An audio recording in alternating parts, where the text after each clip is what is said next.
Assalamu alaikum. Good afternoon, everybody. Today, the subject will be Spherophakia or microspherophakia, which is a rare or uncommon disease in Saudi Arabia that usually recognized early but treated late with some consequences. Dr. Enmar AlMazyad, who is a consultant anterior segment, and Kekesh, she will present Spherophakia or microspherophakia small lens, big consequences. Enmar? Okay. I have a mic. Thank you, Prof. Ali, for the introduction. I'd just like to emphasize that the reason I chose this topic, because it's very rare with the scarce representation in the literature, very challenging, have multidisciplinary approach. Any ophthalmologist can encounter this, whether we are in a pediatric field, glaucoma, retina, or anterior segment department. So Spherophakia, although it's a small lens, it has big consequences. Our objective today define Spherophakia, understand the embryology, genetics, pathophysiology of the disease, identify the clinical features and diagnostic of the and the methods associated conditions, discuss the complication, the pathogenesis, whether it's a glaucoma or lens dislocation, review the medical and surgical management strategy, highlight real-life cases, examples, and summarize the experience and provide recommendation accordingly. So, is it Spherophakia or is it microspherophakia, which is quite a debate. I ask a lot of colleagues which definition you usually follow. So I found in the literature that these two terminologies has been used interchangeably. Some people would believe that Spherophakia is just a description of the globular shape of the lens, while microspherophakia is indicating that the lens is smaller in size. However, as I mentioned, it has been used and defined both as if it's been used in the same manner. Microspherophakia is a rare bilateral congenital disorder where the crystalline lens develops a spherical form with a longer anterior-posterior distance, around 4 to 6.75 millimeter. Usually the anterior and posterior distance is less than 4 in a normal manner, and a smaller equatorial diameter. Normally you would have longer than 8 or 9. However, in the Spherophakia, it's between 6.5 and 8 millimeter. Associated weak zonules, which results in a triad of lenticular myopia, shallow anterior chamber, and angle closure. So what causes the lens to remain spherical in shape? Embryological wise, we always studied that in the 5th and 6th month of gestation, the embryological life, the lens normally is spherical at this age, and then it starts to change over time. However, in that time period, there is an arrest in development or abnormal insertion of the secondary lens fibers, which may be secondary to nutritional deficiency from a defect in the tunica vasculosa lentis. And accordingly, the theory is there is less tension in the equatorial diameter, which keeps the lens in spherical shape rather than elongate or increase the diameter of the equatorial distance. If we go to histopathological changes, which is underreported, I only found one case report, which describes that there is a loss of nuclei in the epithelial cells. There's the detachment of the basement membrane. There is extensive vacuoles and intracellular space. There is a capsular detachment due to the elongation and enlarged lens. And there is hyaloid degeneration between the capsule and lens fibers. As you can see, this is one eye, and these two are another eye, the other eye, which has more severe changes. And the more anterior dislocated the lens, or the more severe changes in the lens, the more vacuoles and histological changes are observed. To illustrate, this is also a cut section of the lens, and you can see there's an anterior curvature in both eyes in comparison to the normal lens, which has less curvature and less anterior and posterior elongation. If we speak about the prevalence, just to emphasize the scarcity and the rarity of the disease, it is unknown, underreported. However, the prevalence in Wilma-Shishani, it is estimated to be 1 in 100,000. approximately 74-94% incidence of spherophakia in patients presented with Wilmer-Shissani syndrome. And since the 1900s, isolated microspherophakia has been described in different ethnic groups, mostly was in Asian population, North Africa, and I found one case report on Hispanic population. Similarly, it is underreported in the Arab world, which testify the rare representation of the disease. A specialized lens clinic also in India found that only 1.2% of their children who presented with lens abnormality have microspherophakia. So what are the genetics linked to microspherophakia? Mostly are with Wilmer-Shissani. Most commonly is Adams 10 and 17. Both are autosomal recessive. There's the FBN1 mutation, which is autosomal dominant. And in isolated cases, it is found autosomal recessive cases with LTBP2 mutation.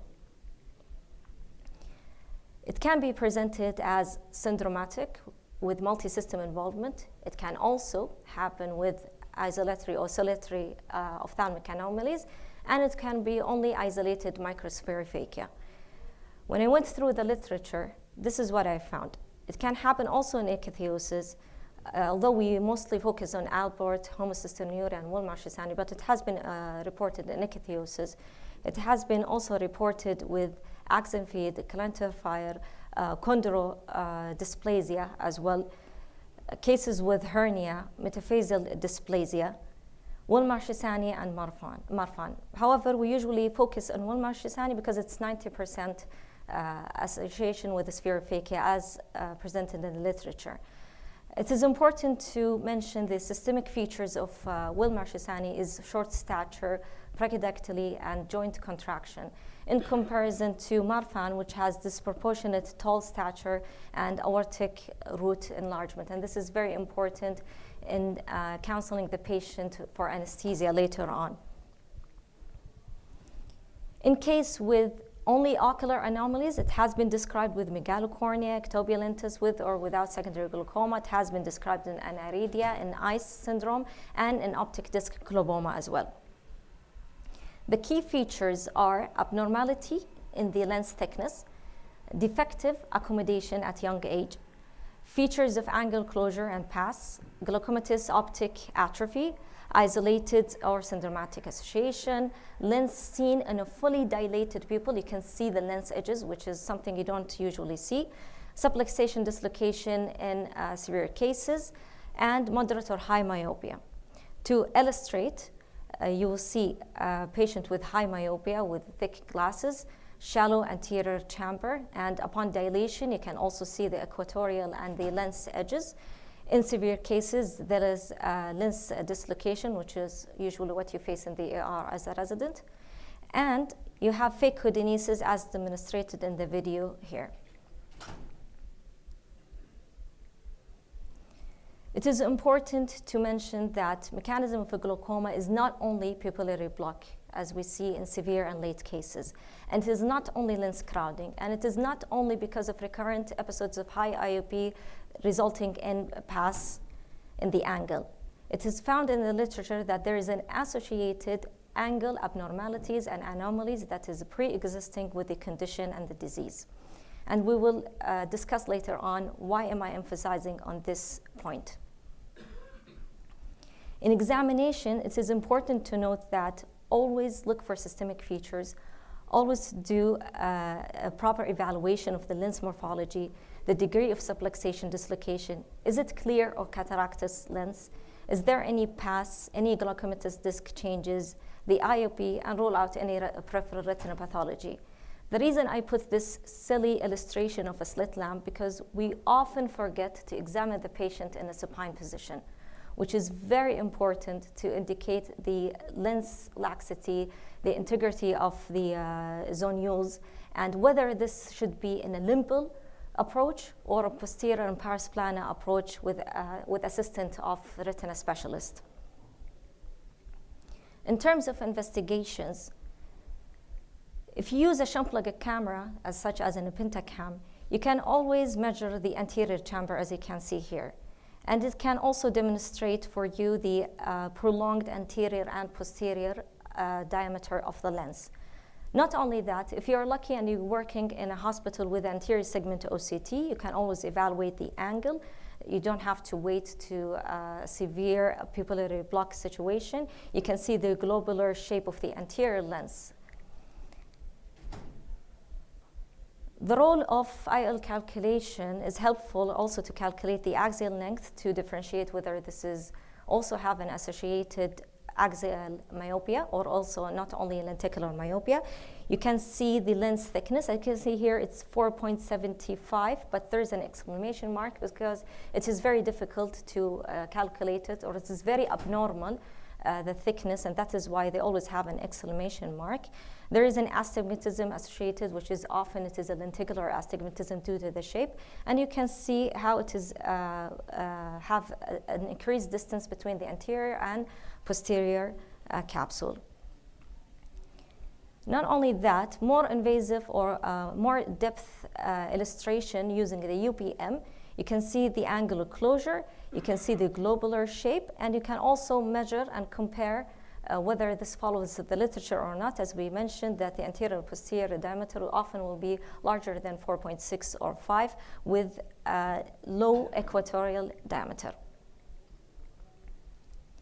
So in terms of management, the traditional method or explanation usually would evaluate lens subluxation and how advanced the glaucoma is in the condition. So people would usually go to, if it's a mild lens subluxation with normal IOP, normal disc, open angle, they would observe and provide a spectacle lenses or contact lenses. And some people would see if there is any moderate lens subluxation, they would do prophylactic laser iridotomy. Or in mild cases, they will also do prophylactic lens iridectomy. The intervention will only be if the patient is symptomatic or when they have pupillary block with high IOP. Often they would do phaco with a sclerofixated IOL, CTR, CTS. Accordingly, some people would do lensectomy only in young children. And in severe cases, they go directly to lensectomy and sclerofixation. So overall, surgical intervention has always been taught that you do it only when symptomatic patient and when complication is developed. Similarly, glaucoma intervention, only when there is uncontrolled glaucoma, you would do either a combined surgery in severe cases, or after you do lensectomy and there is an uncontrolled IOP, you would usually do surgical intervention. No one has ever discussed what would happen if we intervene early on. What would happen if we do an early lensectomy? That would be prophylactic? Will it help in relieving the angle closure, the outcomes of anti-glaucoma medication, and the overall quality of life of the patient?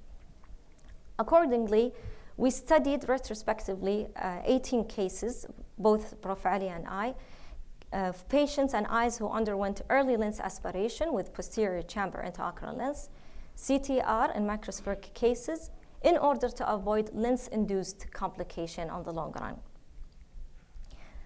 The study was the first and the largest series to report on the long-term outcome and the magnitude of early lens aspiration with implementation of CTR and PCIOL in microspherophakia with secondary glaucoma. It was a retrospective chart review of 18 cases. The case presented lenticular myopia, which is the triad of lenticular myopia, glaucoma, and they underwent all this procedure by one ophthalmologist, which is Prof. Ali Rajhi.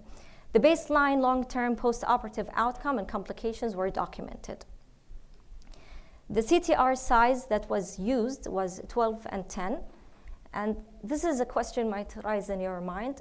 On what basis did you choose the CTR? Usually would use according to the white to white and axial length.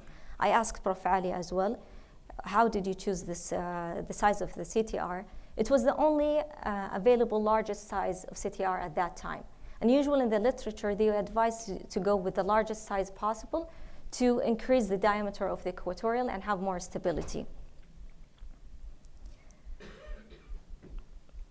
So our results found consistent features of microspherophakia. The age of population were in mean of 16, so they were mostly pediatric and young age. The lens thickness has more than 4.43 millimeter. significant anterior chamber shallowing with a mean of 1.4, and a significant myopia with high myopia around -12. And the duration of follow-up was 8.8 or longer years. There was a strong family history, 90% of those who had Wilmar-Shahsani, and some genetics testing to 3 with 4 patients administered ADAM17 and ADAM10. Prior to the intervention, as usual, the traditional method is to do YAG laser iridectomy, and this happened to all the patients. Some of them required medications, others did not require additional anti-glaucoma medication. 3 of them had CPC, and 3 required a prior trabeculectomy with mitomycin C. This is a procedure done by Prof. Ali Rajhi. As you see, there's a viscoelastic, careful manipulation to the lens with a puncture using cystotome, careful manipulation with the capsular axis in order not to stress on the zonules. Also dissection and CTR was done while the lens is there, and aspiration with Simcoe. You can do it with a phaco, you can do it with bimanual maneuver. Cortex removal, taking into consideration not to stress on the zonules, visco injection, and a single piece IOL in the capsule. And you can see it is here well centered after visco removal, centered capsule axis, and centered lens. I would like to notify that if you do have phacodenesis, there are several methods described in the literature how to stabilize the lens and the capsule. Either you would puncture with the paracentesis with another 50-gauge needle while stabilizing the lens and doing a capsular axis with the other hand, or using a capsular hook with the initial puncture, and then you will continue your capsular axis accordingly. Back to the results, our results found that the best corrected visual acuity, significant improvement over the first and 5th and 10 years, and accordingly in the last follow-up, which was around a mean of 8 years, when comparing to the last follow-up to the baseline preoperatively. Likewise, there was an improvement of the IOP. However, it was not clinically significant with comparing the last follow-up with the baseline. In addition, there was a huge difference of the anterior chamber depth. It was significant comparing the baseline with post-operatively. As you can see, the baseline was 1.4 and post-operatively had a mean of 3.3 millimeter. It is important to note that all cases had a stable PCIOL CTR capsular complex without any subluxation and dislocation. None developed a capsular phimosis, which raised the question in mind, is the zonular pathology progressive or not? I had this question initially when I collected data. Why would we use CTR? Why not CTS? Isn't a CTS better to suture the capsule so we'll not have any progression subluxation? However, surprisingly, I did found that the complex was stable. It was centered, there was no dislocation, no subluxation on the long run, which my theory is that the stress and the anterior dislocation of the lens that happens in the late presentation is due to the stress of the large lens and the globular shape that stress on the zonules on the long term. So the zonules is not brittle and it is continuous or progressive over time in a congenital manner. The zonules are becoming weak over time if you don't remove the lens because of the density, the weight of the lens over time, which emphasize if you do an early intervention with lensectomy in a clear lens, you will have less stress on the zonules on the long term, which have been proven in this study.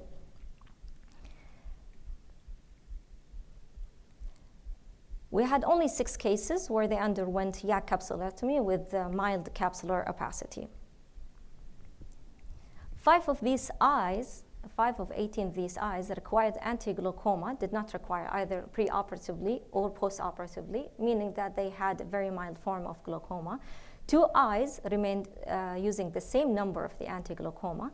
There was a decrease in the number of anti-glaucoma drops in 8 eyes, comparing from the baseline. And 3 out of these 8 eyes has been completely independent of anti-glaucoma drops. Finally, only 3 required additional drops 9 and 5 years after the primary procedure. 6 eyes, however, had an uncontrolled IOP post the primary procedure despite maximum anti-glaucoma medication. And this is emphasized that the fact and the theory of the literature that it is not only a glaucoma due to pupillary block and chronic angle closure due to repetitive high IOP. There is an association angle anomaly pre-existing in such conditions. So all of our patients underwent the traditional method of laser YAG PI to lower IOP following the recommendation of literature prior to the procedure. Nevertheless, the PI was helpful only in the partially as many progressed to pass with shallow AC, and accordingly they needed medical and surgical glaucoma intervention, also again emphasizing that there is an entity of angle anomaly. Eyes with severe glaucoma upon presentation were more likely to require preoperative and postoperative glaucoma procedure and continue to have anti-glaucoma medication in the long run after the primary procedure. On the other hand, those with milder glaucoma upon presentation had their IOP controlled with only one or few topical medication. Yang and their colleague, they reported an increase in the anterior chamber depth from baseline from 1.21 to 3, similarly to our study, comparing to the last follow-up when they did clear lens lensectomy with PCIOL. Rao et al. As well and their colleagues, they articulated that lensectomy is crucial in relieving the anterior chamber crowding and secondary glaucoma, resonating with our findings. This was in line with our significant AC deepening in our results, as we had 1.4 and post-operatively 3.3. As you can see here in the picture, this is an initial presentation of a patient with lenticular myopia. This is a very shallow AC in both eyes, and post-operatively, you can see in the clinical examination a very evident deepening of the AC with relieving of the lenticular and globular shape after clear lens lensectomy. Also, in the literature, it has found that lensectomy alone was effective in controlling IOP without anti-glaucoma medication in 96% of eyes with spherophakia and secondary glaucoma at the first year and 51% at 5th year post-operatively. The rest, 40% of eyes at the last follow-up, they needed anti-glaucoma medication, and 77% needed glaucoma surgery for IOP control post-operatively. Likewise, another literature review or retrospective cases of similar presentation, similar intervention reported that 2 out of 7 patients who underwent the phaco, CTR, and IOL required additional express shunts to control, and most patients required additional anti-glaucoma drops. This is also emphasized that despite all efforts of lensectomy aspiration alone, it might not be adequate in controlling the IOP, especially in late presented cases who would have an accumulative pass on top of the angle anomaly. That is why we are advising on early intervention, at least to relieve the pass entity and leave the patient only with the angle anomaly, which is an open angle condition or mechanism, but that can be treated minimally with either with glaucoma medication or minimal invasive procedures. Also, to compare with the literature, as we mentioned, we had a longer follow-up. We had more cases, actually. We had 18 cases reported. They had 7. We had 8 years of follow-up to see the long-term outcome. They had only 3 years follow-up. Both our literature and our reports and their findings had a significant improvement of best-corrected visual acuity. We would like to emphasize that ours had better visual significant outcome due to the fact that we had an earlier intervention at an earlier age. Our mean age was around 16, their mean age was something in the 30s. So what happens in late presentation and complication on the other hand? I had this case in a sudden on-call. I think Dr. Ahad remembers this. I was not on-call, I was covering a colleague. I received a phone call an hour before saying that we have an anterior dislocated lens, frequent pupillary block, mannitol was given, controlled momentarily, PI cannot be done, there is a corneal edema, inadequate view, and we cannot do that. So immediately I had to have the challenge of removing this lens, which was not a pleasant procedure, as I remember, starting with paracentesis, which I had to be careful not to puncture the lens, and then injecting a viscoelastic, checking the diameter of the lens, keeping in mind that the equatorial diameter is small. However, there is a large anterior posterior diameter. As you can see, I marked twice. I was thinking, shall I make it a small incision or even a larger incision? Will that lens be expelled through this small incision, or should I go larger? Not only that, I found myself trying to pull the lens, thinking that it is dislocated completely, but there was this very weird attachment posteriorly. As you can see where I cut it, I was recommended by Dr. Ahad to cut this attachment. It was not persistent fetal vasculature, no manifestation or seen clinically on B scan. And then accordingly, I was able to express the lens. There are several methods. Some people would go by manual using the vitrector just to eat the lens and then proceed with the vitrectomy. I chose to just express the lens and then using triamcinolone assisted vitrectomy, as you can see here. And accordingly, after a thorough vitrectomy, I injected a bubble just to make sure that there is no residual vitreous in the AC, then AC washout, buried the sutures, and then subconj injection. If I had to go back in time, I wouldn't do a limbal approach. I would actually go with conj periotomy and go to a scleral approach and go larger so I can express the lens since it has a larger anterior and posterior diameter. Not only that, but a delayed referral also have several consequences of not only an anterior lens dislocation and pupillary block, but also corneal decompensation. As I mentioned before, we reported in 18 cases of eyes that met the inclusion criteria. However, we had 2 eyes that did not meet the inclusion criteria that I would like to demonstrate what happened to those eyes. So one excluded because although they underwent the same procedure and we tried to do the same procedure, the eye was decompensated a year later and had to underwent PK with IOL replacement and sclerofixated IOL due to the fact that this patient presented late. Not only that, the other eye had underwent immediate penetrating keratoplasty due to the edema, lensectomy, and an immediate sclerofixated IOL because they had a corneal decompensation, irido lens touch, and corneal touch as well. To demonstrate, this is the eye, and over time you can see it developed a corneal edema, and accordingly it had to undergo a PK and IOL exchange. The other eye, however, immediately underwent a combined procedure of PK and secondary IOL. And not only that, a glaucoma procedure for IOP control for those who had a total iridocorneal adhesion was conducted. Although the outcome was good, but it was very challenging, subjecting the patient to several procedures, subjecting the patient to macular edema, retinal detachment, corneal rejection, and such. So in summary, microspherophakia is a rare disease with a variety of associated systemic syndrome and varied clinical presentation. Early identification of the disease and timely visual rehabilitation is very important to manage the lens and glaucoma accordingly and prevent blindness from this condition. Current treatment protocol are mainly based on case report, retrospective studies with shorter follow-up. Due to the rarity of the disease, it is very difficult to design a large randomized controlled trial to find the merits and the demerits of each management. A multidisciplinary care with a lifelong follow-up is recommended. As I mentioned, angle anomaly is still present, so you have to follow the patient on long term. Our recommendation is to do an early prophylactic lens aspiration, CTR, PC, IOL for the following reason. Our long-term follow-up proved that there is a stabilized capsular IOL complex. We did prove that there is a better visual outcome. Eventually, it will affect the overall quality of life of the patient.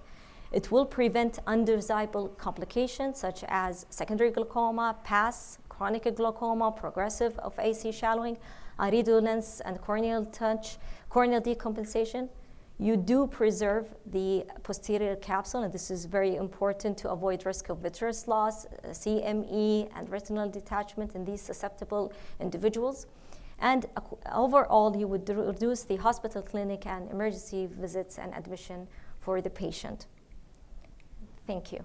Any questions?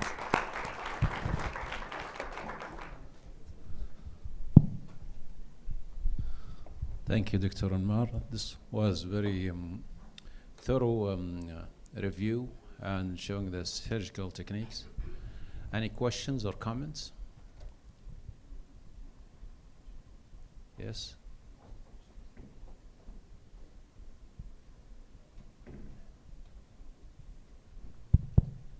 Thank you, Dr. Enmar, for nice presentation. You showed from what you showed us, like after around 8 years, the bag is stable and the IOL in place. My question then, why we should use the CTR? Is it really mandatory in all cases? Can we do just lens aspiration and IOL? So as we mentioned in the morphology of the lens, it has a shorter equatorial diameter. And this is why there's a stress on the zonules. And if you put a CTR, you will enlarge the equatorial diameter on the long term, and there is a less stress on the zonules, and to stabilize it even more, not only intraoperatively, but in the long term as well. I hope, did the message I got out? to that, but Yeah. I'm thinking now the lens is large, and it is like spherophakic because of the content of the lens. It is like a swollen lens. Yeah. So if I open the anterior capsule and remove the content of the lens, now the lens is actually there is no stress from inside the lens, and just putting IOL. So I don't see where is the pressure will come again to stress on the zonules. It will be like a regular lens aspiration, and I'm not sure if it was studied before or not. Like, what is the, can we do it without CTR or no? So let me just show you this picture just to make it clear. Is this a normal lens shape? Here. As you can see the edges of the lens, which is quite abnormal. And the equatorial diameter, usually it is larger than that in comparison to the anterior and posterior diameter. So not only intraoperatively, working on such a short equatorial diameter will stress on the zonules. It will be extremely stretched and it will cut out. And that's why you need the CTR to stabilize it and enlarge it equatorial, but also to maintain it post-operatively. So usually the equatorial diameter is larger than 4.5 or whatever it has been reported in the literature. There is several variations. Having a short equatorial diameter, it will pull the zonules 360 degrees. So it's not only intraoperatively, it is quite challenging that you stress on the zonules on each side, but post-operatively, it will remain stretching the equatorial. Even after insertion of the IOL, it will be stable over time, and it will not stretch the zonules with the heavy lens that you have inserted. Would you like to comment on that also? CTR is extremely important in these cases because of weak zonules. If you don't do CTR in the beginning, and it has to be in the beginning, immediately after capsulotomy, any aspiration, lens aspiration, will immediately might collapse the capsular bag, as well as you might aspirate also the lens capsule. So not only to increase the diameter of the lens equatorially, but also to stabilize the lens so that you will be able to aspirate the lens without any compromise, further compromise to the zonules. It happens that some cases, even if you do capsulotomy, if you notice they do capsulotomy in these cases with a straight needle, not a curved needle. Because with a straight needle, you'll have less stress on the zonules, and then convert it to capsular excess forceps. As mentioned, and always as a rule for the CTR, you insert it as late as possible and as much as you need. But in this case, it has to be always in the beginning. There are some certain cases that when you do it in the beginning, you might have the capsule, CTR, pushing the lens into the vitreous cavity, and it happens once among the series. So it is important. Yes? I think I can speak loud enough. I'm just curious, I mean, it's a rare condition, but do we know anything about the natural history of microspherophakia? Let's say not everybody has a sublux lens, right, with microspherophakia. So I guess I'm asking, are there any risk factors for someone to develop a sublux lens when you have microspherophakia? what's the natural pathophysiology over time? Does everybody develop subluxation, or is it a certain percentage? And I guess it may be a hard question, maybe someone's done a study. The cases are so few, so we just wanted your opinion. So thank you for the question. Actually, the hypothesis is, which is a question that I had in mind, I explained earlier, is that why the lens remains spherical. So in the 5th and 6th station of life, the embryological lens is normally spherical, but over the time, the equatorial diameter will increase. This is because the tension of the zonules. However, what happens here, there is an arrest in development of the fibers and the zonules, which is due to nutritional deficiency in the tunica vasculata. And accordingly, there is no tension in the equatorial diameter, and that is why it remains globular or spherical equatorially. However, it keeps increasing in the anterior and posterior diameter. And this is the theory and the discussion that have been mentioned in several literature. For natural history, sometimes you need to have a group of patients that you leave them for a while and then follow their natural history. And this might be a compromise to the treatment plan, as well as subjected for complications such as glaucoma or lens-induced myopia or pupillary plaque, frequent visits, corneal decompensation. So I don't advise to let these patients be observed if you have some episodes of intraocular pressure spikes or attacks or progressive shallowing of the anterior chamber. I'm wondering if some of the mutations might predispose them to more severe phenotype like LMTS or the LTBP2. We know they frequently develop glaucoma, right? Frequently going to pupillary block. I'm just wondering if any of these make a difference. So it has not been mentioned in the literature, such association, to answer your question, but the most commonly was the Adams 10 and 17s because it is mostly associated with the Marshallani syndrome. The LTB2 found in isolated microspheric cases, but it has not been discussed whether which gene has more association with the glaucoma or not. I'm just looking about lens subluxation. I mean, I guess secondary glaucoma also associated with that. Yeah. You need to have a lot of number of cases to see if this group of patients will develop more glaucoma versus others.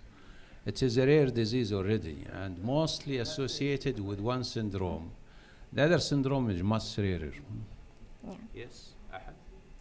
Yeah, so I was just following up from Dr. Edwards' comment. So I think the best way would be probably if we can have a cohort of patients who in a general hospital Can you use the microphone? syndrome. Maybe there are a subset of patients. So just a follow-up to Dr. Edwards. So maybe there's a subset of patients who are not in the eye clinic, who do not have subluxation, but they do have a microspherophakia, and they are following up at King Faisal or any other hospital. So finding out those patients, doing a genotyping and finding out which patients are prone to develop subluxation. Again, I mean, we know that fibrillin gene will cause glaucoma. It could be open angle as well. And then finding out genotypic-phenotypic correlation. I think that would be a great idea, but very challenging if it is done. In our study, there was only I think 3 patients who underwent the genetic type and found the Adams 17 and 4 of them Adams 10. And I think due to the lack of genetic testing, the others were not tested. But the only thing that we can conclude that there is a strong association with Marshallani and these 2 genes. But whether or not a certain gene has a certain association with the degree of subluxation and which gene has a certain degree of an angle anomaly, that has not been correlated. But an angle anomaly has been hypothesized and has been reported in the literature. And as you can see, most of them that present in late cases, they had not only pass on top the angle anomaly, and that is why they require either surgery or anti-glaucoma medication. So the advice is if you do an early intervention, at least you will relieve the angle closure part, and leave them only with dealing with the angle anomaly part instead of having a combined mechanism of glaucoma. But that would be interesting if we have the capacity and the cases, as we don't have a lot of cases since it is very rare, to study on the long term and do some genetic typing and correlation. Dr. Enmar and then Dr. Said. Yeah, about the natural history, I agree that the cases are very few to have sufficient number to follow and see what will happen to the patients if they are left alone. But looking at the way the Spherophakia looks, I think they are destined to have trouble. They will have trouble, no doubt, that if they are left without intervention, early intervention, they will develop glaucoma, no doubt. The way the lens is like, I mean, it's going ultimately to be grabbed by the, at least intermittently by the iris, and they will develop glaucoma, no doubt, even if the angle is okay. It's not like having subluxation in a case like, for example, Marfan, when the lens is behind the iris, and the chance that the lens gets caught by the iris is not like in Marchisani, so in Spherophakia. So I think no one will wait and see what will happen to those patients because ultimately they will get into trouble, if not presenting by trouble. Some patients have been waiting. I mean, you see some of the anterior chamber presented to me were less than 1 millimeter. So I'm sure many of these patients have been delayed without any good reason. Without a good reason, yes, I'm sure, because I think the only reason is that one ponders and looks at this, how difficult the case is. But there is actually, yes, I agree with you, there is no good reason of leaving those patients because they will get into trouble if not presenting with trouble. Yes, I agree with you, Dr. Qirat. Actually, as I mentioned here, the traditional way is if you have a mild or moderate, they usually observe. They say the lens is clear. Why would I do lensectomy? And the patient can undergo spectacle lenses, and their angle is open. They don't know that there is an association angle anomaly. They're waiting for a pass for intervention with a PI. They're waiting for a cataract. They're waiting for a subluxation or a dislocation to intervene surgically. And this is why we believe if you do an early intervention, at least you will relieve whatever subsequent pass will develop. Sure, they will have an angle anomaly that you cannot control, but at least more complication can be avoided later on. Yes, I think, yeah, the earlier for example, if you can do a PI with a deeper AC, it's better than doing a PI when the AC gets shallower and shallower time. The other thing is aspirating a lens that is soft is definitely easier than if the patient presents with a harder lens. Yes. So the question, how old was your patient? Mean age is 16. Mean age is 16. They were 16. younger. Yeah. Aye. So this is why when I compared in the literature with other studies who have a similar intervention, we had a better outcome than them. Their age of intervention was later in the 30s, and ours was actually much earlier. And this is why we're advocating for an earlier intervention. Dr. Said. Thank you. Thank you, Enmar, for excellent presentation on a very rare disease, and thank you, Dr. Ali, for collection of your patient. Here, when we see microspherophakia, first we are expecting problems with the patient. First, I look to the lens, stability of the lens. Is it stable? Is it phacodynosis? Is it moderate phacodynosis? So there are many things. Second thing, I will look also to the anterior chamber depth, and this is important. It's not always because the lens is moving. So glaucoma is a high suspicion, and endothelial damage is high suspicion. So our aim here to prevent problems as early as we can. So if it is more than half percent of the phacodynosis, more than 50%, I will go and do lensectomy without CTR, without anything. Because even if you have CTR, it will be moving and it will be damaging the endothelium. And endothelium to me is more important because I don't want to have, because the cornea is most of the time flat, and you don't want to have BKB and its problems. This is one thing. Second thing, when you have this dislocation to the anterior chamber, before I send patient to the OR, I make sure I give patient bilocarbine frequent so it will stay in the anterior chamber, because you might go to OR and patient is already dislocated to the vitreous cavity. So this is important. And with that patient, the one with the dislocation to the anterior chamber, my aim here is to prevent damage to the endothelium as much as I can. Big wound, no problem. It's not that big deal. And to deliver, it is a small lens in the, so increase the wound, deliver the nucleus, protect the endothelium as much as you can, do vitrectomy, and sclerofixation is the option. Usually patient having hyperopia, and it's important to, because they always develop amblyopia. So we have here multi-factors and multi-pathology which lead to poor vision, and at least if it is poor vision, I don't want them to suffer and to have this endothelium discount and dislocation of the lens to the vitreous and all things. Thank you very much for the presentation. Thanks. Dr. Fair?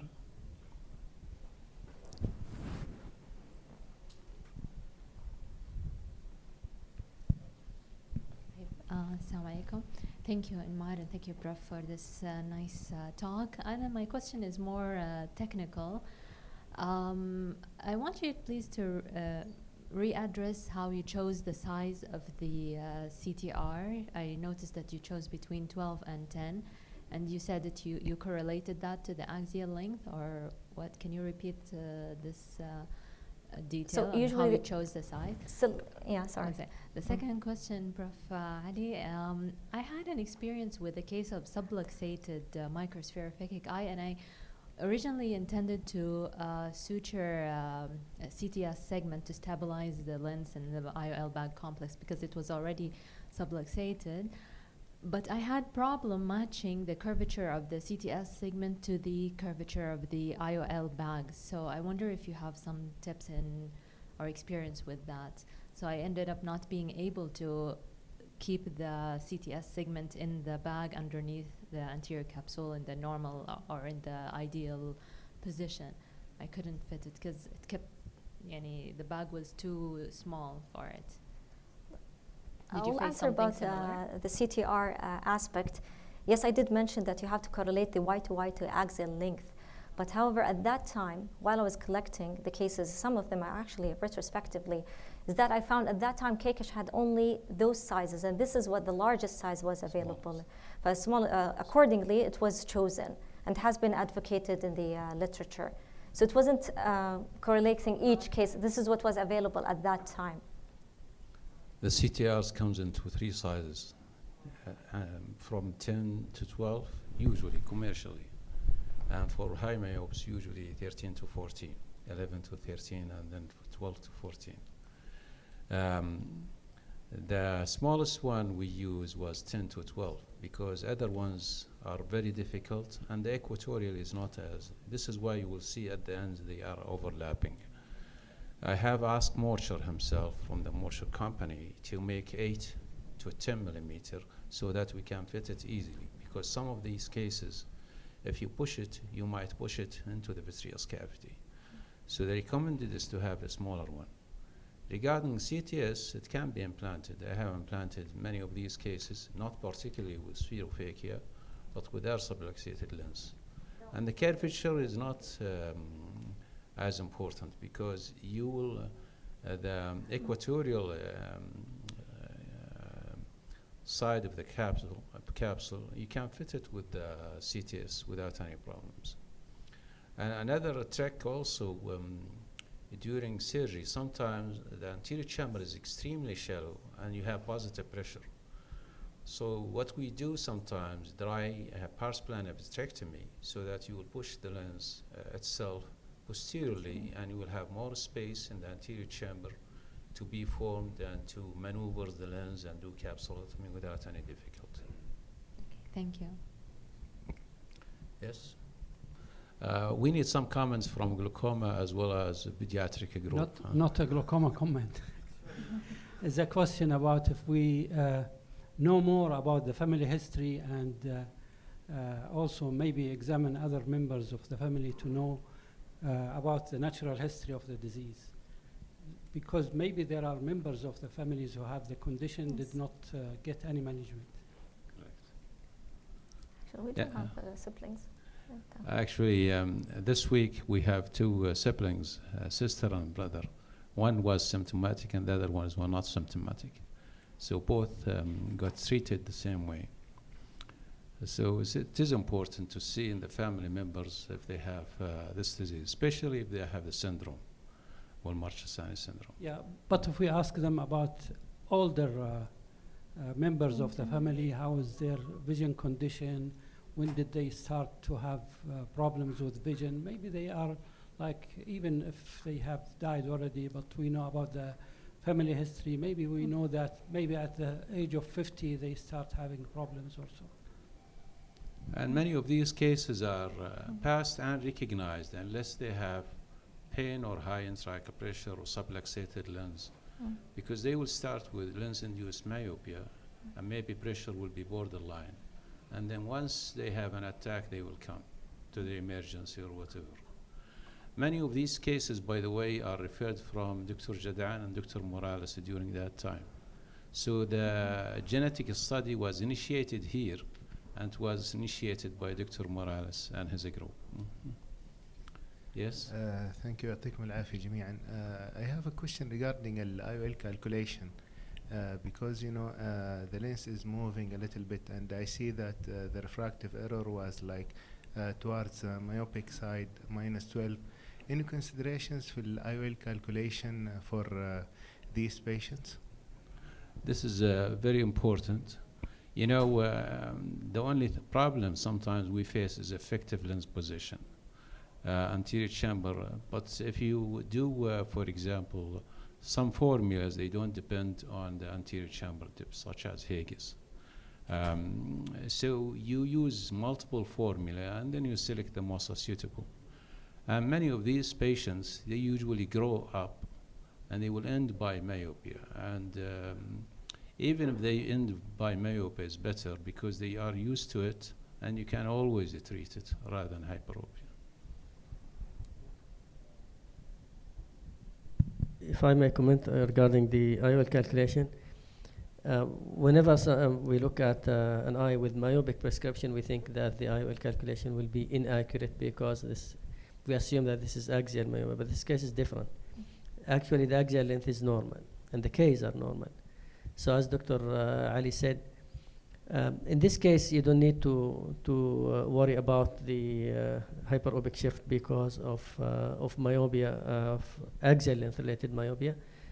The thing is where the lens is going to sit. If you are going to, for example, to do a scale fixation, or if the bag can be saved and the lens will stay in the bag, it is this issue. So formulas that rely on two variables, for example, that on the axial length and the Ks, are probably much better than the formula that require additional values, for example, lens thickness, which is not practical here. The other thing is the formulas that require input of an anterior chamber depth, which is not practical here. So even two variable formulas like Holiday or SRKT will work well in those patients. Thank you, Dr. Qirat. Any other comments? Yes? Here. First, glaucoma comment. When you do peripheral iridotomy, don't use pilocarpine. It can precipitate acute glaucoma in these cases. And the second is a question. So do they have good accommodation, these patients? Should we go like 6-7 years old for lensectomy and IOL, and disregarding their accommodation, and they will use reading glasses post-op, or we will wait till like later on if they are stable, if there is no risk of subluxation into the anterior chamber? Yes, actually, one of the key features is some of them have a defective accommodation, and I think it's related to xenopathy and the globular shape of the lens, the inability to contract with the accommodation as well. So it's not a concern about the outcomes. Dr. Ali mentioned that if the patient ended up more myope is better than being a hyperope, eventually they can use this residual myopia for near vision as well. I just have a comment regarding the importance of using UBM in cases of juvenile glaucoma and also congenital glaucoma, because now in our division we are, as pediatric ophthalmologists, for all patients who are presenting with congenital glaucoma, we are doing UBM. And actually in the UBM we are seeing the angle and we are seeing the lens if it is enlarged, because it could be the cause. So just want to your presentation actually just made it very clear for us. It is really important to do the UBM to specifically look for the lens, not to be the cause of the glaucoma. Yes, I agree with you, because on slit lamp examination, it's quite deceiving in early cases. Sometimes you would not see the edges of the lens, and you would go to UPM and ask for measurement, and you would notice how the anterior and posterior is different than the equatorial in comparison to what is normal and what is not. Regarding the whether those patients accommodate or not, I think they are in the worst case of accommodation ever. You know, they cannot accommodate any further.